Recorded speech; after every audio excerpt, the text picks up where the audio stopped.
fans love homegrown talent coming into their team. Doesn't matter whether it's Newcastle, Aston Villa, Rangers, doesn't matter who the club is, but there's something special and a special bond that between great players that come through youth academies and have supported the club growing up as boys, and the fans. It's brilliant. Yeah, and Dan Burn was the same last night. Because the fans see themselves in Longstaff. Yes, He's on the pitch going in for 50-50s with passion and scoring and celebrating. It's like he's one of them. So great for Newcastle to keep him in the team. In contrast, we're going to talk about Anthony Gordon, because he was the homegrown boy at Everton. He got unveiled on the pitch last night at St James's Park. What a night to have that done. Let me ask you about that situation. So he left Everton. He obviously skipped a few training sessions as well. Yeah. Tried to force his move out this window, last window as well. What do you think of that move? I didn't like it one bit. I feel that he's been at Everton since he was 11, similar to me being at Aston Villa.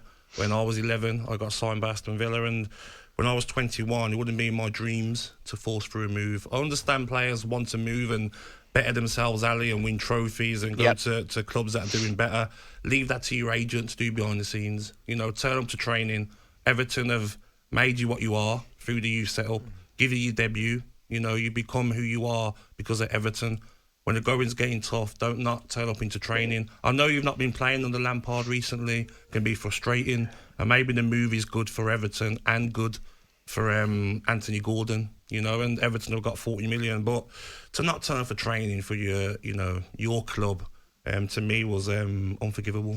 Are clubs different nowadays? Do they still have that kind of that sort of vein running through them with your homegrown talent, with all of that stuff, or is everything so separated through agents and different owners and stuff that they're losing that a bit? I think it's definitely changed now, hasn't it, Ali? I mean, Ali will agree. I wouldn't imagine you, Ali, at Rangers trying to force through a move and not turn up to training, but there's so many agents in their ears. He probably told him not to turn for training. We're going to force this through.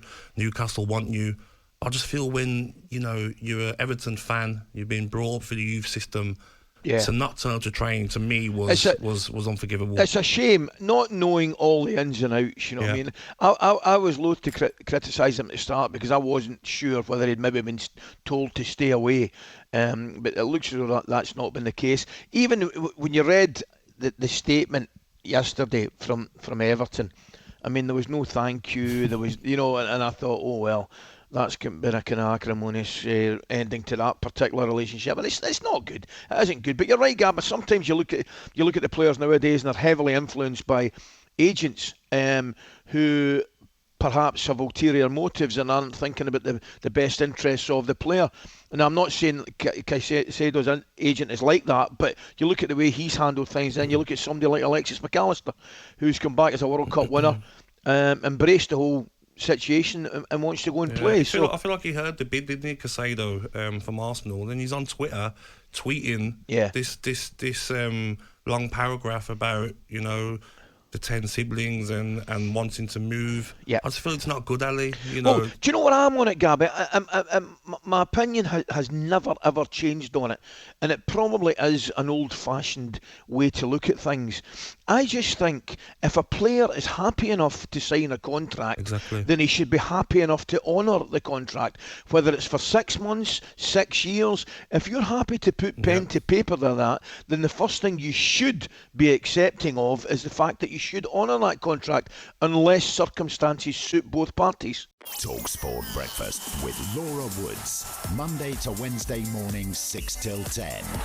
On AM, on DAB, via the talkSPORT app and on your smart speaker.